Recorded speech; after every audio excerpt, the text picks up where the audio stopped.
find it super refreshing from all the years of the hustle and the bustle and the. Well, she just always feels like she's like Not every getting- day is a catch-up day in some way. Either it's catching up with work or catching up with being a mom, and she's like, for once. Oh shoot! I forgot my notes downstairs in the. And with Grady being with you, like she'll actually have a real, true, few hour break, which will be amazing. Yeah. You know what I mean? Which she's never had yet. So Rachel's haircut, so cute. Yeah. I think She didn't really cut it, but it was. She just styled it a little bit Mm-hmm. Kim. Super in her cute. cameo way. So sweet. Yeah, I came in the house and Kurt's like, well, hello, Kim Mayu. It's so cute. Grandson went and is working on it. I love it as well. So I'm like, oh my gosh. But it's cute. Like he doesn't really Like a look big like brother? doesn't look like a mullet, but he's got the little flip in the front, which I do love. Yes. Like his forehead is still exposed. I love a yeah. good forehead. I'm all about. Oh yeah. No, I love. I love eyebrows a and good. forehead. I love a good shaved back head. Actually, I love the back I too. do. Like the neck. That's the saddest just part like when Parker where did it's his short mullet. I hair, which I know. really love, and then I like when Kurt and Sam wear their hair in the faux hawk. That's the style that I love. Short and then No. you know. Yeah. And Jesse would used to do that, and he would just his hair would just kind of flip in. Yeah. That's what I love, but I'm like, You whatever. miss your I'll forehead. never die on my hair mountain. Yeah, no, for sure. Sam let me cut it shorter than it's been in a while the other day, and I think he knew that it was crossing over. Into the abyss.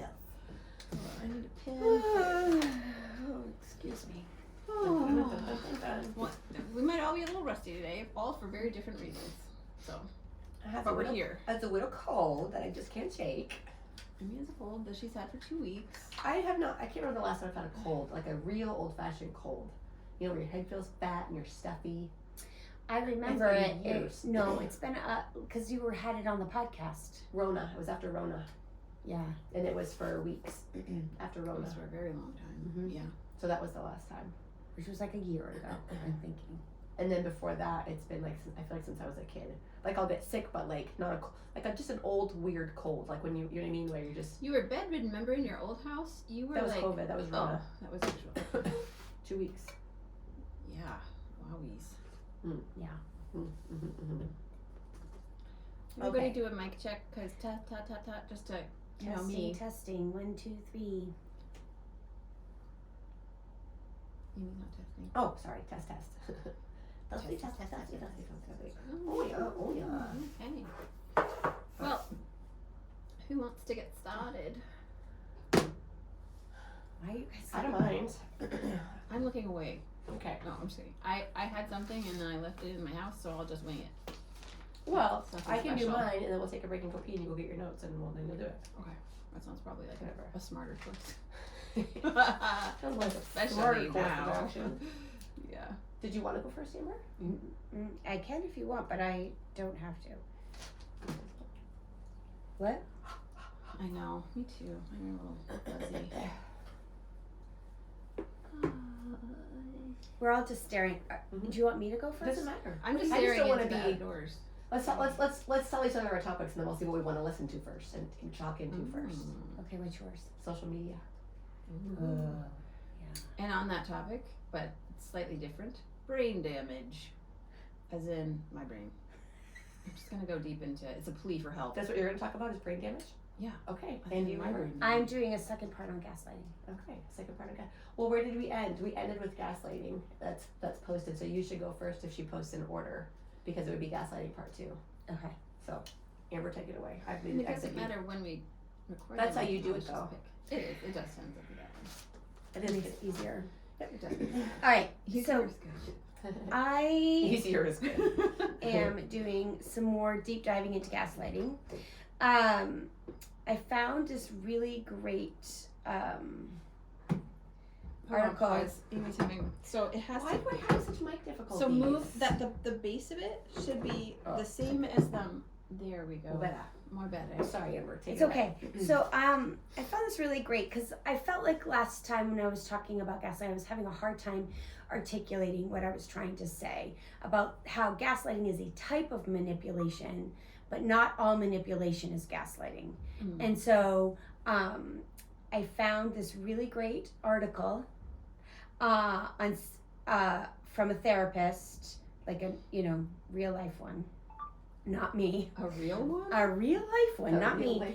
That talks about it way better. So I'm just going to read a little bit about it and then talk some more about the different ways in which they say it's types. Like you had sent me something about the types. It's not really types. It's more ways in which gaslighting is used. Like it's not like, because I don't want their people to be like there's subcategory. No, gaslighting is that gaslighting. It's used in different ways. There's 4 major ways in which you can be gaslit, but it's all gaslighting. So it's not like those are the things that I think trying to pull out of last time that I wasn't quite able to do because I feel like I've experienced all of them over the course of my life where it's like, well, that was really different than that, but it was still this. And I was just, I think, trying to get the definition. I was like, explain it more. Right. So here's what a psychologist said. And the article is gaslighting is commonly misused therapy buzzword. And here's what it really means. So basically, this is what I was trying to say, but I'm not a psychologist. So gaslighting is commonly discussed that the Merriam-Webster deemed the expression, it's the word of the year. So it's the word of the year of 2022. After experiencing a 1,740% increase in searches for the term. Oh my word. Wow. But, oh my gosh. Experts say there's a lot of misconceptions around what gaslighting is and isn't. So, here we go. Buckle up. All right. So some people weaponize psychological terms like gaslighting when others simply do something they don't like, which is wrong. So gaslighting is actually a highly calculating form of manipulation, which involves the destabilization of one individual by another over a protracted period of time. So it's calculated. It's not like, oops, I did it. Right? Okay. Most commonly, gaslighting, also referred to as coercive control, is carried out by someone in a position of trust who is in close contact with the target. So this is, again, you can't gaslight somebody in the grocery store. Right. Coercive control, I like that. Coercive control by someone close. The close contact is key. The person gaslighting is often a romantic partner, an intimate friend, or family member, or close colleague. So that's really, really, really important. Someone who gaslights another person destabilizes and controls them by attacking their facilities to make the victim think their emotional stability, credibility, or memory is flawed. Yes. Thereby making the victim distrust themselves and rely more on the person who's gaslighting them. Gaslighting also helps the perpetrator avoid any blame or responsibility for the actions. Then it talks about the movie that I talked about, that was a 1944 film based on a 1938 play. Okay, so that was all about the gaslight and how he was dimming it and messing with the environment so she didn't trust herself and only trusted her husband because she thought she was going crazy. The term gaslighting carries a lot of weight, and misusing it can have a consequence for our relationships, emotional maturity, and accurate understanding of psychological concepts. But at the same time, awareness of what constitutes emotional abuse can help people avoid unhealthy, threatening relationships. Okay, so here's what it is and isn't. So that's a more broad. Is that better? Yes. Sorry, guys. I should just read what the psychologists say instead of trying to explain it myself. But you did a great job. So there's common misconceptions about the nature of gaslighting is if a loved one disagrees with you or tries to change your mind, refers to being right in an argument, or acts surprised when confronting. Okay, so that's what it's not. So if you two and that's where it gets used. That's where disagreement. Yes. Right. Yeah. So that's not necessarily gaslighting. Neither is someone trying to minimize their hurtful behavior or cast doubt on your opinions. Okay, so that is a disagreement, and that's where I personally see it messed up. I was laying in bed last night thinking of like a good example. that we could use. And what I kind of thought of, because everybody was not in their best behavior, and I tried to do it the other day, the last podcast was about like COVID. So let's say you have a family, because we all have families, and people in the family disagree about COVID, because everyone disagreed about COVID, right?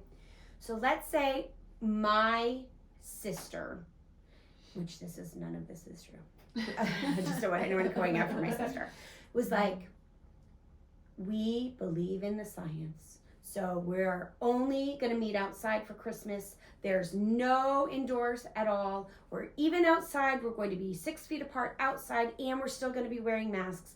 And before you can even come to our outside, you have to get tested. And if you have a positive test, you can't even come to Christmas. Okay? Mm-hmm. That causes contention. Because I'm like, guys, I don't think it's that bad. I think if, we all test before and we can just be in the same house. And she's like, no. So it starts causing bitterness between me and my sister.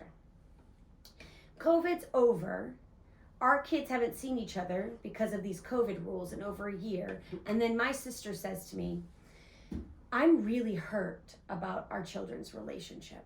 They don't seem close anymore. And I'm really angry that you're not prioritizing our children's relationship. And I say, well, Michelle, that's because of COVID. Like, we couldn't see each other. You had these crazy rules. And because of those crazy rules, we weren't going to drive to New Hampshire to stand outside and not be able to share space. Mm-hmm. That is a disagreement, right? And a manipulation. Gaslighting would be my sister being like, I didn't have those rules. Those rules we both agreed on. And you are now using those rules as an excuse. That I can't. Isn't that called lying? It's a coercive lying, yeah. And that's one of the types we'll talk about. But she can keep saying, but like, if she keeps saying that, if she keeps manipulating that environment, I start to feel like I'm crazy. Mm-hmm. If she's like, she gets her husband involved, and Elliot's like, what are you talking about, Amber? Everybody was doing that. Okay. You hang up the phone and you look at Peter and you're like, am I crazy? Yes. She's the one. I feel like that's the question. If you say, am I crazy, that's how you know. Yeah, yes, I think so. But you see the difference? A difference of like manipulation is I can just say, she could be like, bull-faced lie is, Amber, that wasn't really how it happened. And I can say, sure was. Would you like to read the email? And then I can show her and she'll be like, okay, well, that's not what I meant by it. Mm-hmm. Or, I don't like, you read that email wrong. That's all manipulation. That's all like, but her trying to corrode the reality of it and her saying, Amber, we talked about it and you were totally on board. Yeah. You said that this is what we're going to do, and then you didn't come to New Hampshire. And now my kids don't have a relationship with our cousins, and that's your fault because you aren't following through with what you said. And I'm going, wait a minute, no, I didn't say. You know what I mean? That's the difference. She, sticks to that story, right? And then there's over time there's a breakdown in your relationship just because she's like, she is not budging. She's every time you talk to her, she's saying you're crazy. Yeah. And then you're like, am I? Did she actually do this? That's the point where it starts to really mess with. And even the healthiest person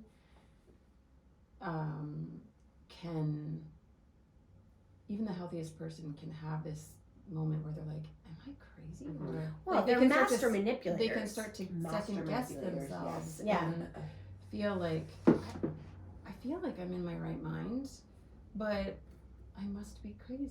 Well, and I think that's why I think it was really important when the psychologist said that this is a really I could go back up. Devious, but it's very calculated manipulation. Yeah. This is not like malicious coercion. It's not like you have to be really unhealthy. Like it is what narcissists use. There is a personality disorder related to this. An average Joe doesn't have the capability to gaslight. We're just not that. Nor would the average person want to gaslight. I guess that's what I mean. Like it's not like Bubba Gump is gonna you know, Yeah. gaslight you. Like most people, and that's the thing when people say, if there's a disagreement or you're not seeing the situation the same way, it's not gaslighting, and it's not worth giving that person that much credit. But to your point about using these tools to be aware, for and sure. if you're in a fresh relationship where this is starting to happen, that when you feel that, am I crazy? That's when you would want to start pressing back into it and figure this out now, Right. before you start having a deeper relationship with whoever this is, be it a friend, family, Husband. potential romantic interest, anything, even a work colleague. You're gonna then have to create For sure. You some need to. boundaries. It's time to bolt, Or just to bolt. Or to bolt. Or to be That's like, why you should date someone Yeah. for 4 seasons. Peace So and they- babies. Brussels Yeah. sprouts. Yeah. So You said there's 4. You can talk about yes, the 4. yeah. So not all gaslighting is intentional, and as some people grow up witnessing these patterns and subsequently adopt them as a coping mechanism or conflict resolution method. Okay, so I will say that I have, in my marriage, as I matured, I've learned that I can be a little gaslighty, because as a child I was gaslit so much that I'm terrified to be wrong in a situation, because being wrong equivalated abuse in my home. And so because of that, I really struggle with being wrong. And so in the beginning of our relationship, I would try to manipulate the situation so that I was never wrong. I have now embraced my wrongness. I'm always wrong. But when I was younger, right? and so, but I do want, so like if you see some gaslighty tendencies in yourself, I don't want you to, especially if Not you to were be confused with gaseous tendencies. Right. that is beans. And That was from the beans.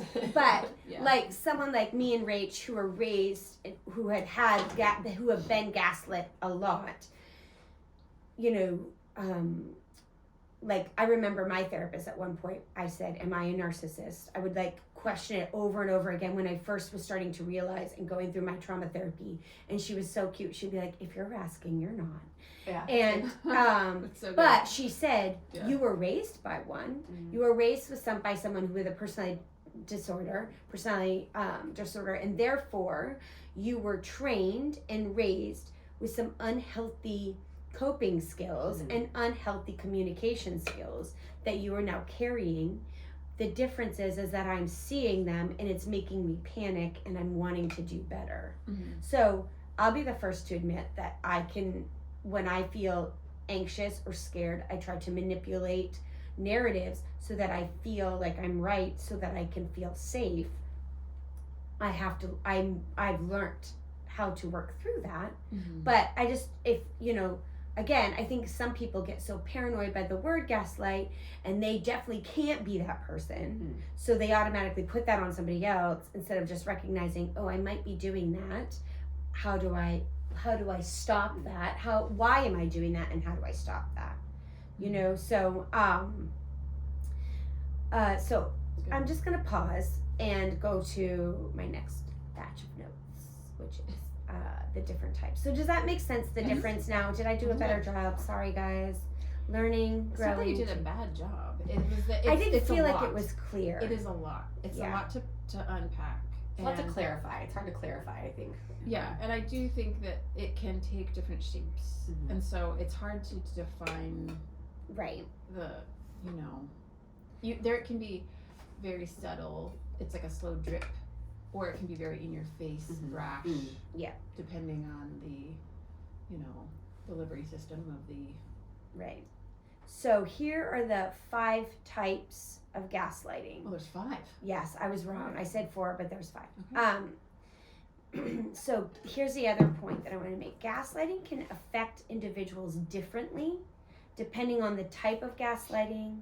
So again, this isn't the way in which they use it. Again, it's not like,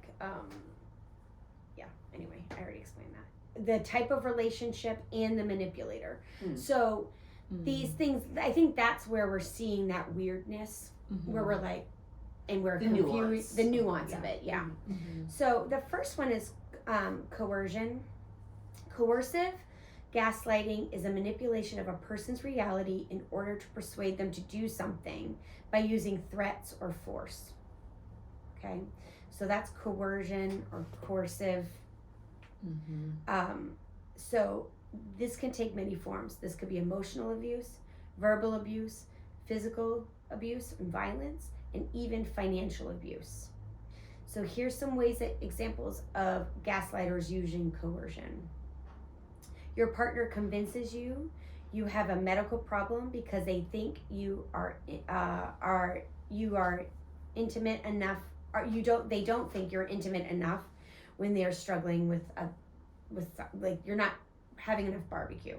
And they, instead of like talking through it, your partner thinks there's actually I think there's something medically wrong with you. Yeah. There's something wrong with you that you don't want to have barbecue as much as me. There's something wrong with you. Instead of initiating like, what's going on? How can we grow? Why is this not like, instead of having any ownership, they take it all.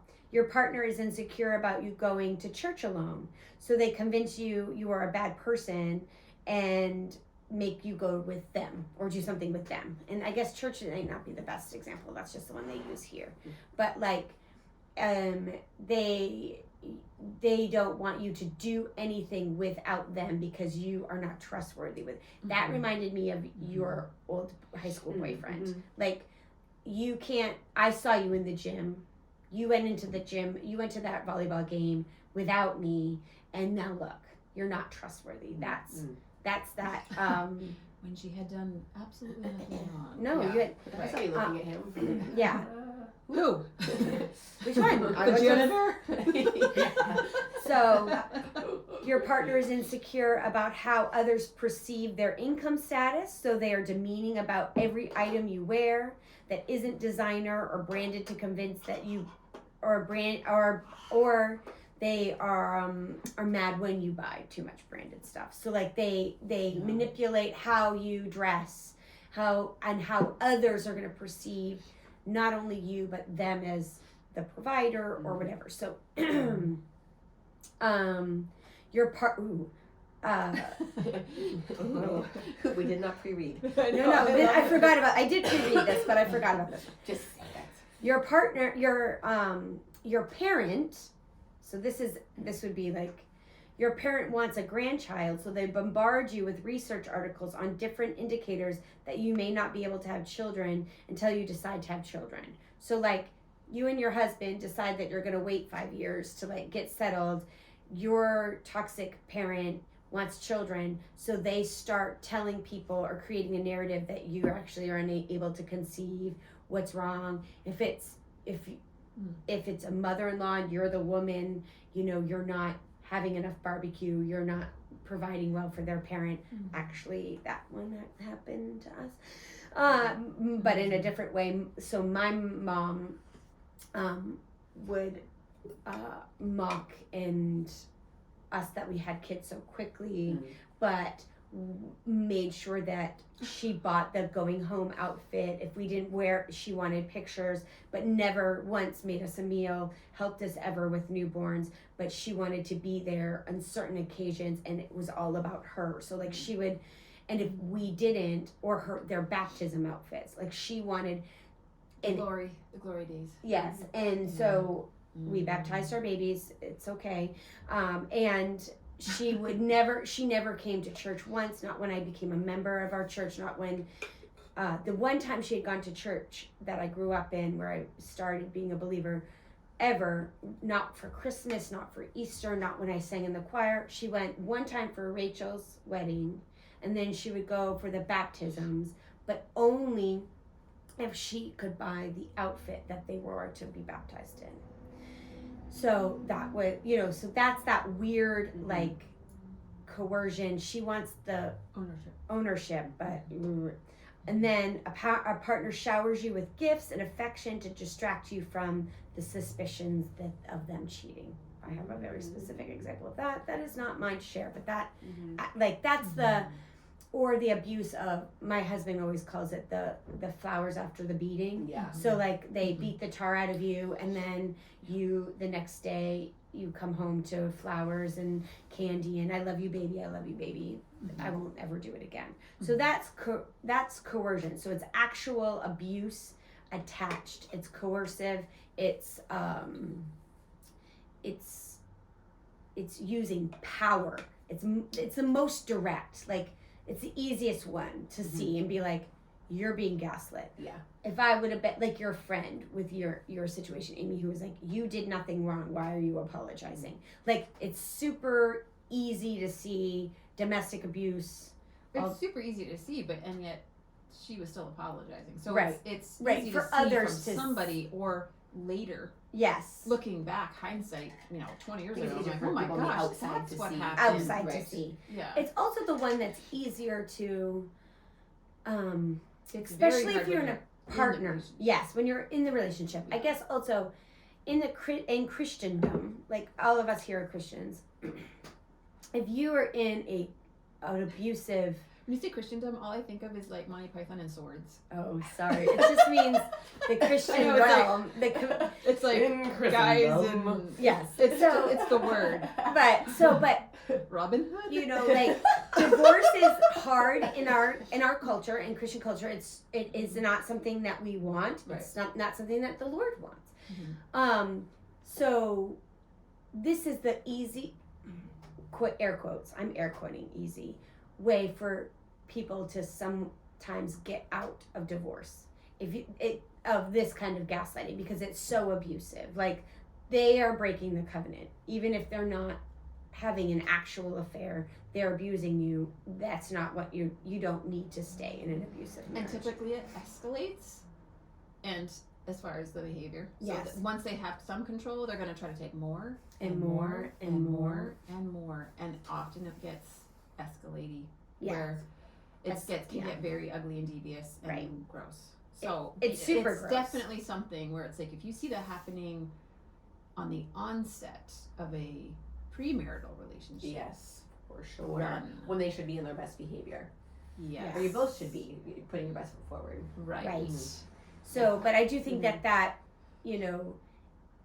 if you are in a coercive, abusive, toxic, gaslighting relationship, sometimes I feel like in Christian, and you get divorced as a Christian, I think sometimes you get a lot more sympathy, understanding from your community, because it's so outwardly there. You know what I mean? Like, no one's gonna, and if they do, call me, email me. If you're in seriously, if you're in a relationship like this and you're trying to leave and your church is telling you can't leave a relationship like this, I'll help. Call me. Okay, the second type of gaslighting is outright lying. A gaslighter will use lying in order to establish power and control by positioning their grasp on reality as superior to the victim. The lies can be outright, the opposite of reality you're seeing, or it can be more subtle and harder to detect. Mm-hmm. While there are many common gaslight phrases abusers use, most of them focus on crazy making directed toward their victims. Mm-hmm. Once you notice a pattern of gaslighting that includes a pattern of lying, it can also be helpful to consider if you're dealing with a pathological liar or a narcissist that's gaslighting. Okay? So here's, and I'm not going into that, people, because we'd be here all day, but there's, again, there's so many things. So here are some examples of how gaslighters lie. They lie about not attending an event, even though you remember them being there.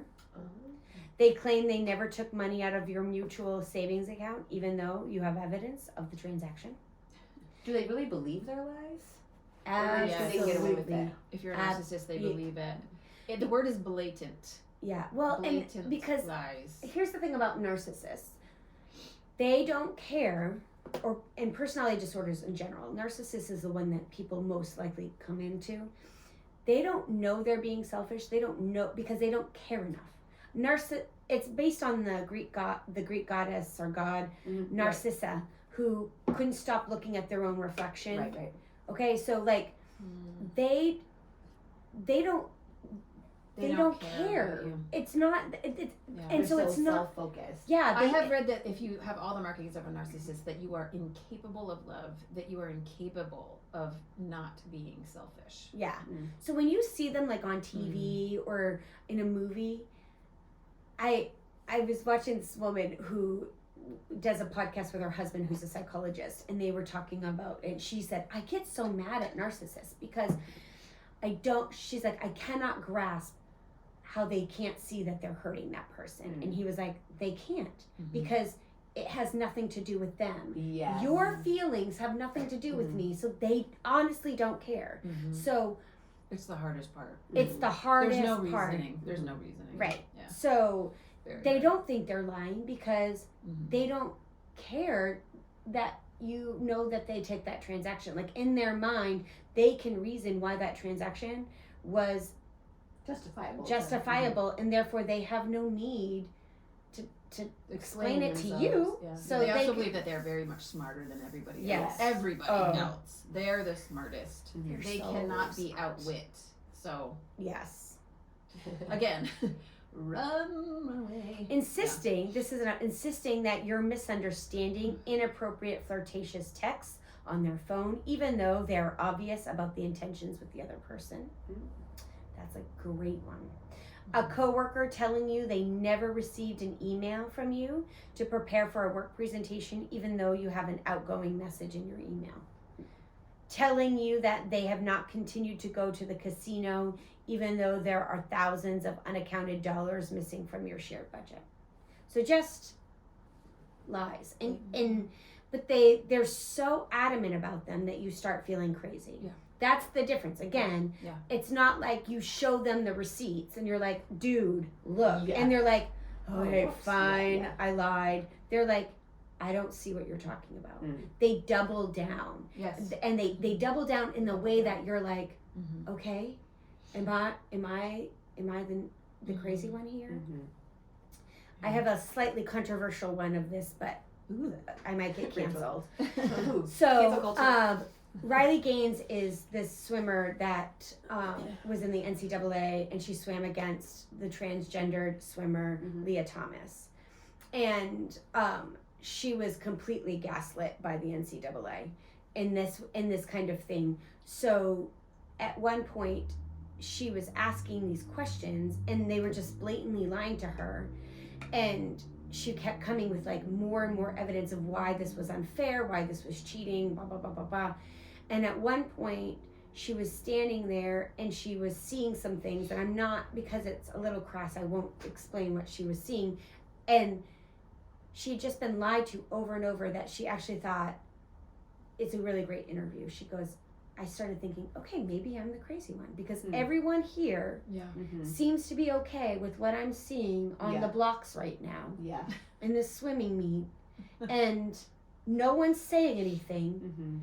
I keep speaking out into the void, and I'm being told I'm horrible, phobic, hateful, a poor sport, just not good enough, even though she's amazing and should be in the Olympics. You know, all of these things. So I guess I'm crazy. That's where it starts, because everyone was doubling down. The more evidence she was showing. You guys watched the documentary by Matt Walsh, What is a Woman? This is a perfect example of that. Yeah. Yes. He just asked the simple question, what is a woman? And they're like, this interview is over. That is so hateful. And he's like, I'm just asking a question. Can you just tell me the answer? You and know? that's that thing. It's that doubling down. So It's Such an interesting documentary. So anyway, not to digress into crazy. Put a pin in that. That's a whole other. So I'm just saying, but that was when I remember when she said that, I was like, that is gaslighting. She was gaslit by a whole company. Yeah, by the NCAA. Like, and so she was literally standing there, and she's a believer, and she was like, I didn't know that. Yeah, and so she was standing there, and at one point she was like, okay, I think I might be crazy, because she's in this room and no one's saying anything. Yeah. And that's looking at her like she's nuts for asking, and she's showing receipts. That's the piece. Like, it's different again if you say, hey, who took money off the laundry room dryer. And everyone's like, not me, not me, not me, not me. Well, somebody took it. Not me, not me. That's different. That's just lying. That's just lying. That's just being a little sneaky, right? The difference is you have a camera, you watch your kid take the dollar, and you're like, and say, buddy, I know you did it.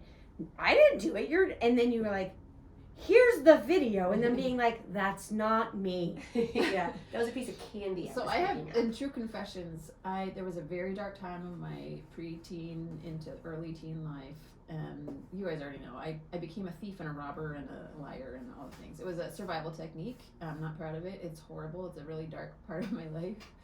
I went deep into survival mode and became a klepto and all the things. And I got so good at lying that I would blatantly do it about, like, even my siblings. So if I got in trouble and one of my siblings went to my parents, I would just double down.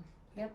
And I'm only sharing this not to reveal that I was a freak, but it was just a very, very dark time, and I think had God not rescued me, and it was very awful and awkward and horrible to be found out, and it was by my mother, and it was a really, really hard, like, God striking me and rescuing me from that.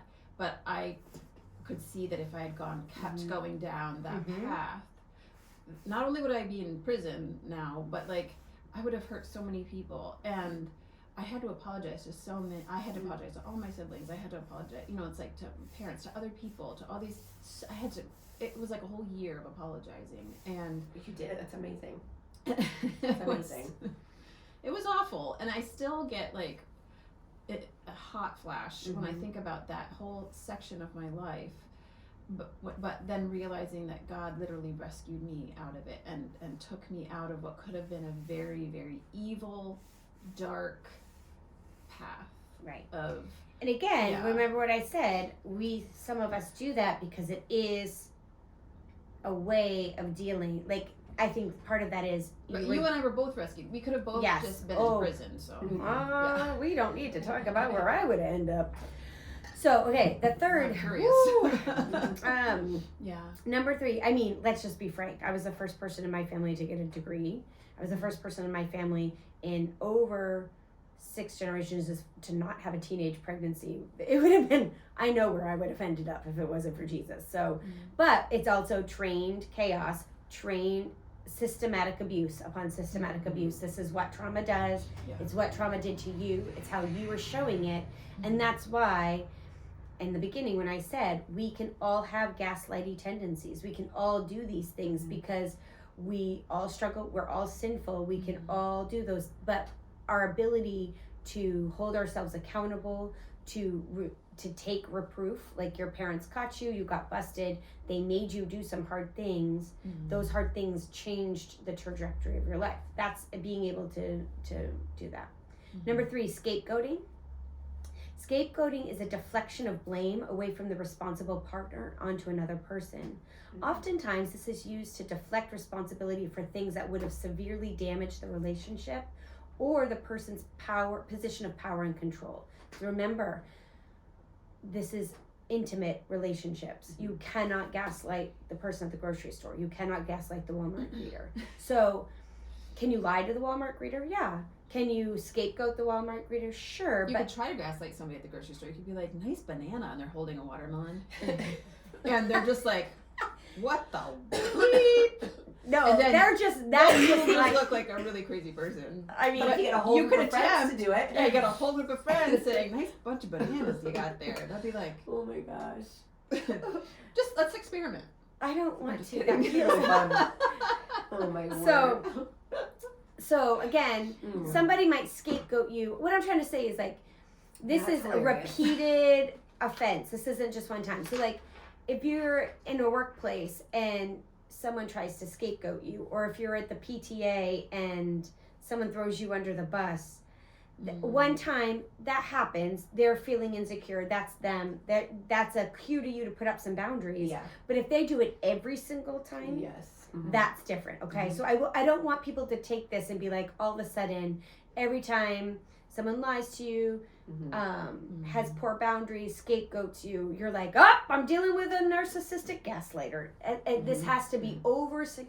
I think teens maybe do that sometimes. So because they have no frontal lobe and they're figuring right. I mean, out. and your thing was a teen, because that's what I was thinking. Because like you came out of it, that's not who she is. No, that's like you. Yeah. It could have become who you were if you continued it unchecked. I totally scapegoated and all. I did all of these things, but there was one year, a couple of years ago, when one of my oldest was the scapegoat for a bully at school, and whenever this bully would do something that embarrassed him, he would blame it on my son.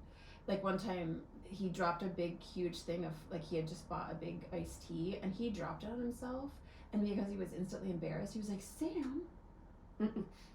And Sam wasn't anywhere nearby him. And Sam, like, that day, like, that was a really hard, weird day, because it was like this really fun thing that they did, and then it ended that way, and it was awful, and like it really upset him, and I was like, what the heck? Like, and that kind of thing was happening, like, not a lot, but like repeatedly enough so that he knew that he was the fallout boy.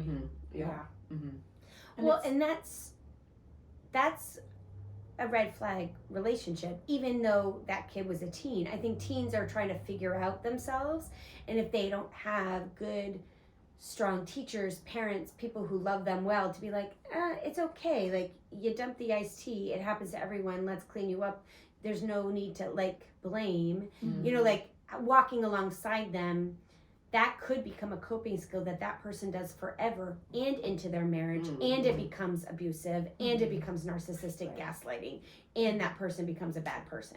Like, we're all born sinful, and how our sin shows up is based on our environment, our past trauma, but like no one's like, if you have someone kind press into you about something hard like that, and you're growing up, especially, so I had multiple, so like I had someone who was very sweet pull me aside once as I was probably 14 or 15 and tell me, like, very kindly, like, you're becoming a really negative person. Everything you say is like a Debbie Downer, it's really negative, you're starting to spiral into it, you're becoming a negative person. And I clung to that and like ran to Jesus to help me totally pivot. And just as an encouragement for all the teens that listen to this podcast, if you have anyone that's pressing into you gently and kindly, really listen to them, because it might change your life. It might actually change the course of your life if you listen, and if you run to Jesus, or like ask them to be a mentor or a support, or just to, you know, to pray for you. But I had a couple pivotal times in my life where the feeling is so gross and icky, and it makes you feel like you're gonna puke because someone sees you for who you are and is calling you out on it. But it's that moment where you can change. That is. So with scapegoating, it may be easy to recognize that you're not the one to blame when you first encounter it. So that first encounter that Sam had with like the iced tea, right? But the power of this one lies in repetition. Right. So scapegoating the first time, Sam would like, you're like, that was interesting. But then after repetition, when you've heard the same message many times in slightly various ways, it's easy to start questioning if you're the one actually missing something. So that's where it starts getting like, the first time you're like, I wasn't even near that person when the iced tea spilled. And then but it's the same message, your fault, shown in various different ways. And after a while, you're like, okay, maybe this is all my fault. I was a wonderful scapegoat. My sister was probably scapegoated the most in our childhood. Every bad, because I was the good one, so she was automatically the bad one. And so any relationship that either of our parents, when they were dating, if it fell apart, it was her fault. And it has messed with her deeply, and that's the thing. So here's some examples. Your partner tells you, I wouldn't have cheated on you if you gave me more attention and intimacy. Your boss tells you that a major work project failed specifically because of your contributions' imperfections, when it was really the lack of coordination with the whole team. You may even be the scapegoat of an entire family. For example, your family shares the narrative that you or one of your siblings are responsible for the parents' divorce, even though your parents were struggling with communication, finances, etc. That's the one that happened to my sister a lot. That could possibly be one of the worst things you could ever do to a child. And that's what they did. That's what my mom specifically did to my sister. Oh my word. Probably over and over again. Constant to this day. It's a narrative that my sister has to fight. So we, again, raised by the same mom, how we were gaslit were really different. So the fourth one is reality questioning. Reality questioning and manipulation are what people typically think of when they hear the term gaslighting, because it's the basis on which the term was coined from the movie Gaslight, where he manipulated the wife's reality to make her seem crazy in order for her to commit to a psychiatric facility, all because he wanted to get her expensive jewelry. That's the point of that movie. So reality manipulation is possibly one of the most damaging forms of gaslighting because of the emotional and psychological distress it causes. It eliminates a person's sense of self, ability to trust in themselves, and overall autonomy over their lives and choice. So this is the more psychological version, which is coercive, is more of the hands-on, that one's the loud, most obvious, bold text. This is the tiny print text. So here's some examples of gaslighting using reality manipulation. A parent insists that it didn't happen the way you were remembering things incorrectly when you share a difficult, traumatic childhood memory. I have an actual example of this. This actually happened to me. So I may have shared it in the last podcast, but my mom and one of my stepdads were having family counseling, and they asked me and my sister to come. My sister yeeted. She was like, absolutely not. I still tease her about it this day, but she was wise. I went, and we were sitting down, and the therapist did a collective example where we each shared our idea of what family dinner was. And I said, family dinner, my sister would eat. We would get our food downstairs in the kitchen, and we would either go into my bedroom and eat, or in my sister's bedroom and eat. We were not ever at the table. We were not allowed at the table. And we were not allowed near my mom because how we ate annoyed her. Harris, oh crap, you're gonna have to put that beep, said, me and Amber's mother would get our dinner and sit down on the couch and talk about our day and watch the news. My mother was like, I don't know what you guys are talking about. We sat around the table.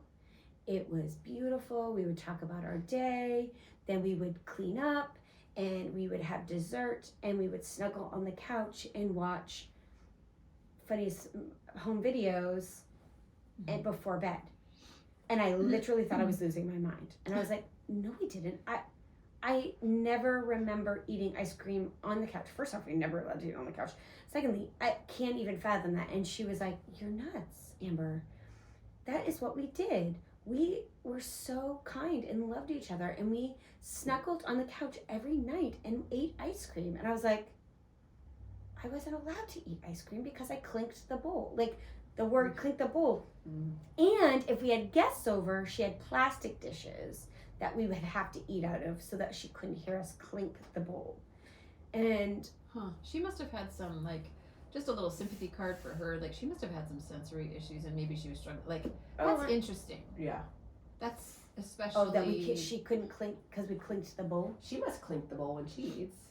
Yeah, I'm sure she does. I mean, I don't know. I barely ate with her. That's just a fascinating... Yeah. Like, that... But she didn't like any repetitive sound. Any sounds. She didn't... Yes, there's some serious sensory integration issues. There's a lot of issues. Yeah. But that's like... Yeah. The reasons why. Yes. Yeah. Woo! Yes. But that's that. Like, I literally remember going, what? Or, How like... old were you when this happened? I was pregnant with Thomas. Okay. I was an adult, and I remember being like, this is insane. Okay. This is insane. And then I actually and then the therapist asked me to describe an abusive episode that happened, and I shared a time that she hit me, and what happened. And then this man that she was married to at the time, beep, he caught her, walked into the room and pulled her off of me. And she never hit me again because he was like, and that's never happening again. And she was so furious that I had said it out loud. She said that did not happen. And then she looked at her soon-to-be ex-husband, but they were trying to work it out. And he was like paralyzed because it was like this pivotal moment where he knew if he agreed, this was over. And if he didn't agree, this was over with me. And so he kind of like danced around it. And it was traumatizing. Wow. So a partner tells you you're remembering their inappropriate text to another person incorrectly, and they've since deleted them, so you have no way to see it. A coworker tells your boss that they asked for your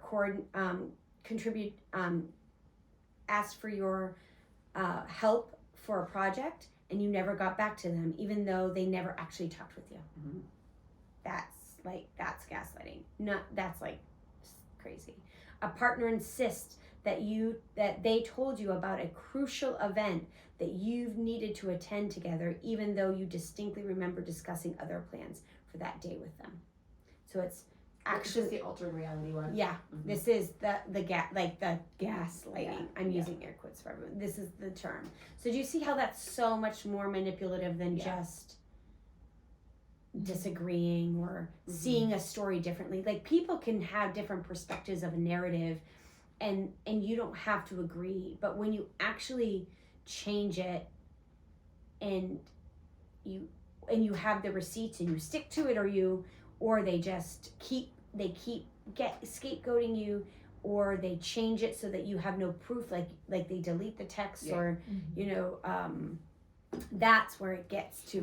That's past a disagreement. That's past seeing two things differently, because two people are going to see a situation differently, and that's okay. It's not, it doesn't mean that person's gaslighting or you're gaslighting. They could be trying to manipulate a situation, and you could be trying to manipulate a situation. Gaslighting is trying to change the reality so that you don't trust yourself anymore. Like, that you start thinking that your perception of the world is wrong instead of different. Yeah. And then the fifth one is trivializing. Am I saying that right? I hate that word. Trivializing. Thank you. Trivializing. Trivializing can also be considered as minimizing or dismissing information, accomplishments, or contributions by another person. The purpose of this is to make the other person feel like their thoughts, feelings, and contributions. Thank you. Are unimportant or insignificant, and this gives the gaslighter the final say in what is important and gives them more power and control. Again, all of these, the basis is power and control. And about me. About them, and also it's about them and minimizing you at the same time. So it starts to create a bigger and bigger power and control. Power and control. Yeah. And you losing your autonomy. That is the key. You start feeling so small, so insignificant, that you then turn and give your power and give your control to that person. That's where we go down the tubes, people. Go down the tubes. So here's some trivializing. A parent tells you that you're overreacting and it wasn't that serious when you share difficult, traumatic childhood memories. This is every conversation before non-contact. It wasn't that big a deal. Stop being so emotional. Stop being so sensitive. That you're here thinking you're remembering that wrong. I don't know why would you be so. Why are you saying these things? Why are you trying to hurt me? Why are you trying to make me feel bad? I did the best that I could.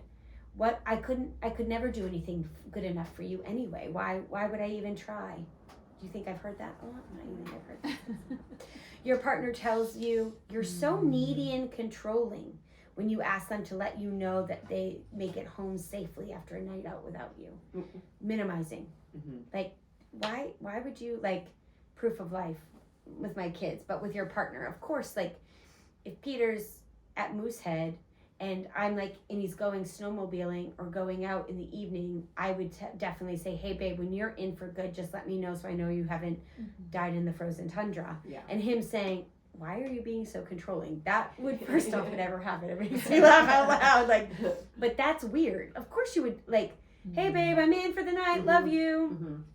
All my appendages are still here, no frostbite.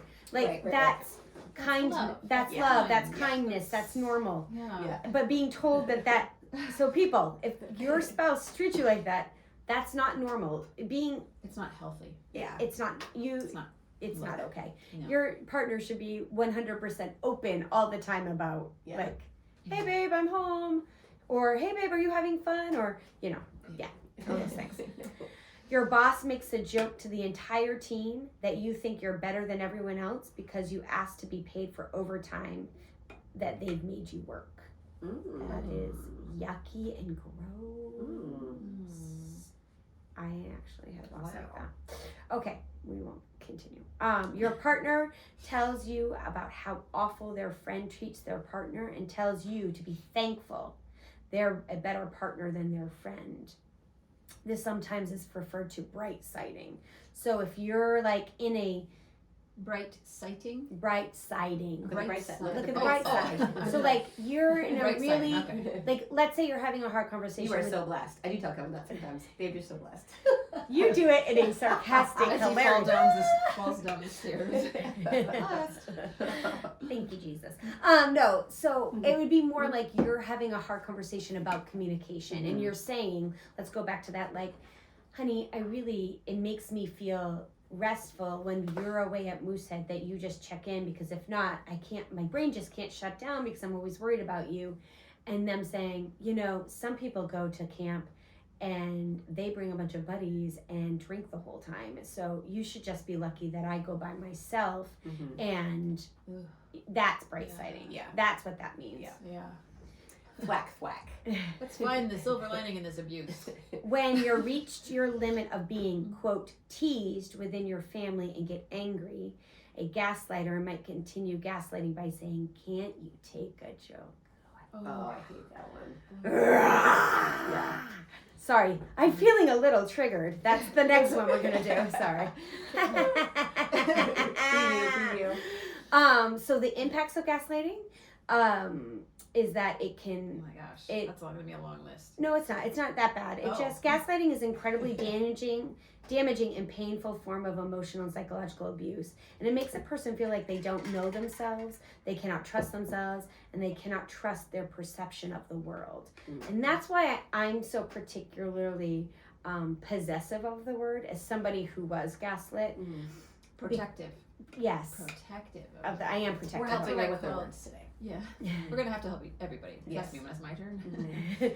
But I think because I have these in their truest effects. Form. Yeah, I have these effects. So gaslighting fosters self-doubt, self-loathing. That's when I was saying, you were talking about how you gaslight yourself, Rachel, in the last podcast. That truly can happen.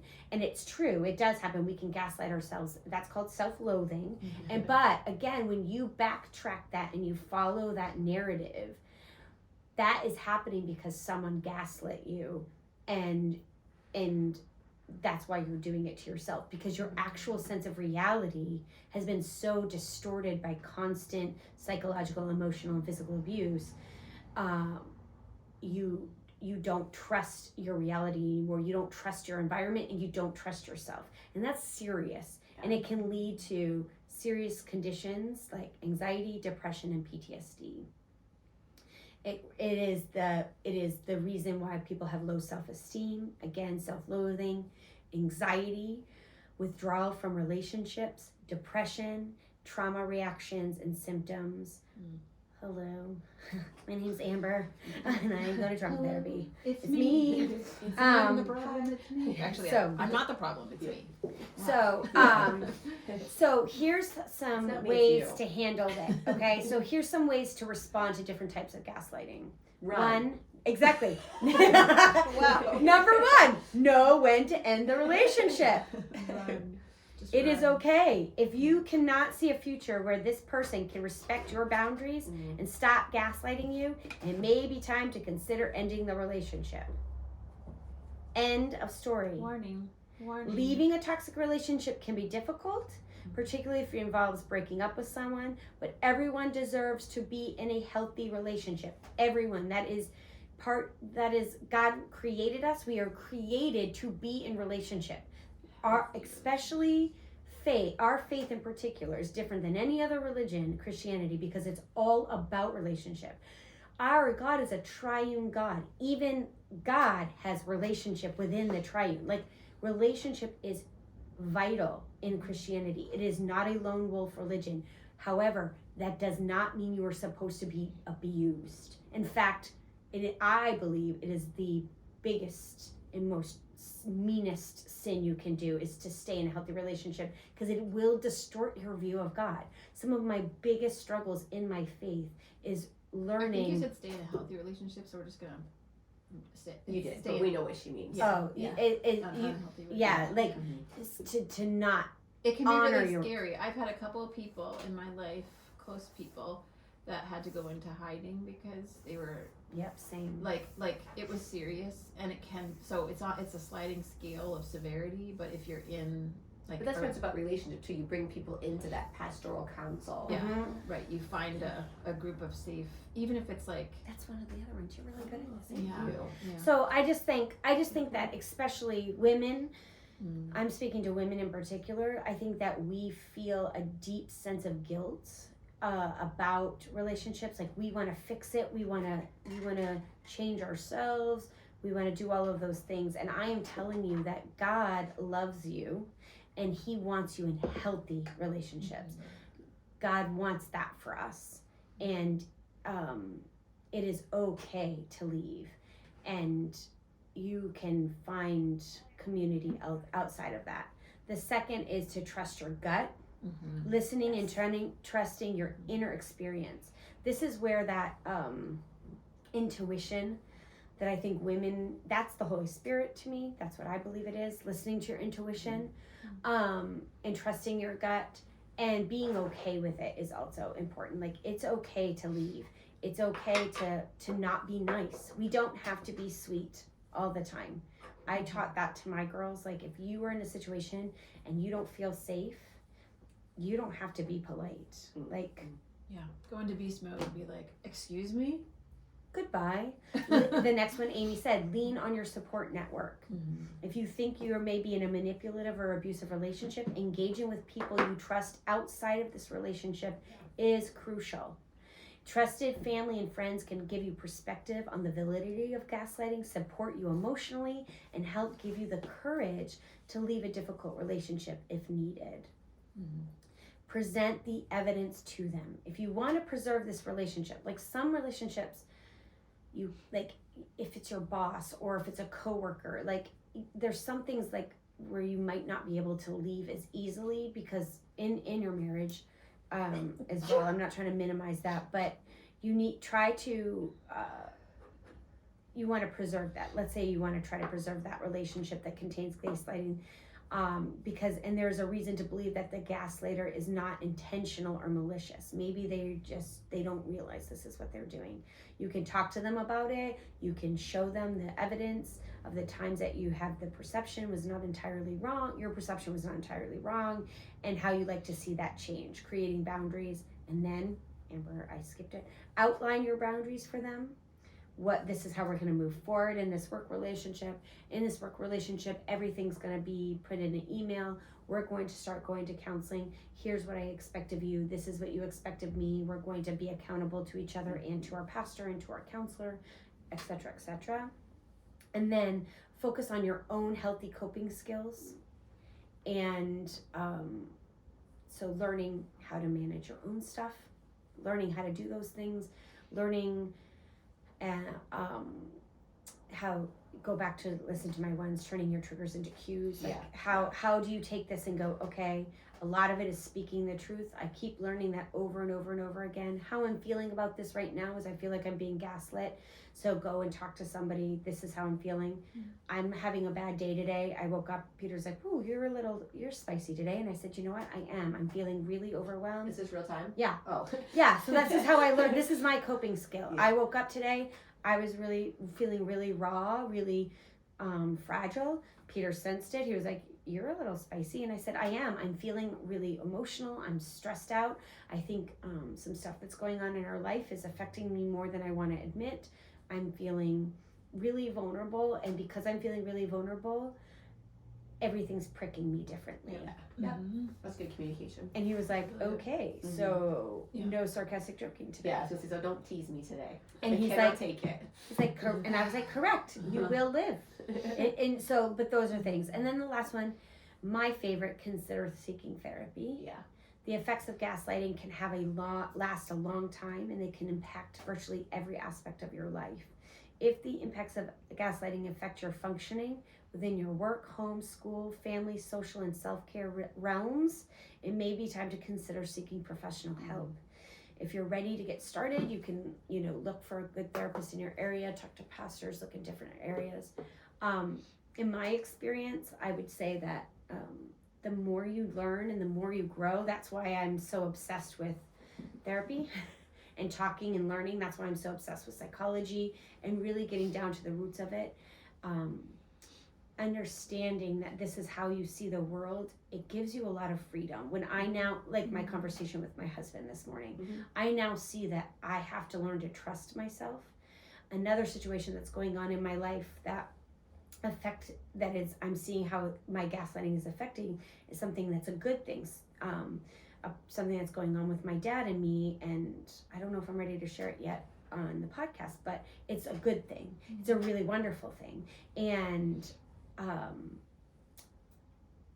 should be its own. Yeah, it should be its own. But it was this fun thing that happened, and last night Peter actually looked at me because my dad reached out again and was pursuing this, and he's pursuing this really great thing about me. And Peter said, "How is this landing on you that something actually positive is happening in your childhood realm?" And it was really an interesting question. Yeah, and definitely. I said, "I'm really struggling with it." It's easy when it's in a neat and tidy box, right? It's not so neat and tidy anymore. Yeah, it's like It's also when you've been repeatedly traumatized. Yes, it's hard to trust. It's hard to receive good things. Yeah, the right way, and that's you have to learn how to do it. And you become. I can see my people pleasing. So he asked to do something on Friday, and then go celebrate after. And we have plans Friday. And so I was scared. Like I had this initial fear of, well, it's all gonna go to pieces. Yeah. And Peter's like, "What is wrong with you? Why do you think this wonderful thing is gonna go to pieces if you say, can we celebrate Saturday instead of Friday?" And I was like, "I don't know." But like he's like, "Trust yourself, trust your dad, trust me. Say, yes, you can meet on Friday, but you have dinner plans. Can we celebrate on Saturday?" And I did it, and my dad was like, "Sure, that sounds perfect." And a wave of like, so it does affect your entire life, guys. And so you need to be able to see it, like Rach said, see the signs of it, and put those boundaries up fast. We do not need to be sweet to everyone. You do not need to set yourself on fire to make everyone around you feel nice and cozy. That is not what God asks us to do. That is not healthy. That is not good boundaries. If you are starting to feel like you are being scapegoated or manipulated or coerced or abused or gaslit in these 5 different ways, stop it. You can stop it. You can say, "No, thank you." You don't have to be friends with everyone at your church. You don't have to be friends with everyone at your job. You don't have to be Sally in your friends family. in your family. And someone who has no contact with a lot of her family. It's okay. It's okay. And that doesn't make you a bad Christian. I think that's the thing that I struggled with a bad person. Or a bad person, or, but I forgive and forget. Go back and listen to what forgiveness really is. Forgiveness is vertical, it is not horizontal. You can forgive somebody for something that they've done to you and not be their best friend. Those are separate things. So anyway, we'll keep going deep into this. It's good. Bye, guys. Right.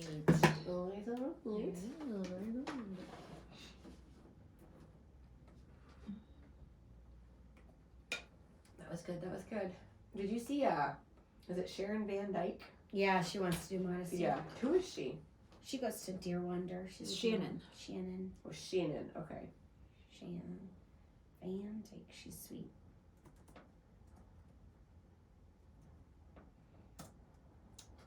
How is it already the end of April? I know it's crazy. Yeah. You guys, I leave a week from today to fly home and fly to get Izzy. So fun. And then She's getting really excited. She's been Snapchatting me every single day. And yes, last night she sent me one that was like at 10:30 at night of her like in head to toe of my merch. I was like, love shirt, love pants, and she's just like, I love your stuff so much. It's so just like, you are excited to come home. I can she tell. is. You are, She know, got like, she's and just she got her like, car yesterday. I don't know if you saw it on Be Real. We have been fighting and praying. It's wild. At one point, we have had so many cars go through, and Peter can't see them because we're buying them in Ohio, and it was so stressful. And he was like, really struggling with it. And one day I was like, Lord, we're coming to crunch time. Amber is flying there, and she's supposed to be driving an imaginary car home. That's not there. And is it like a rental? no, it's she her bought. car. Yeah, Okay. it's gonna be her car. And he was like, Lord, you have to do this. And there's two major things that we're struggling with in our family, and that was one.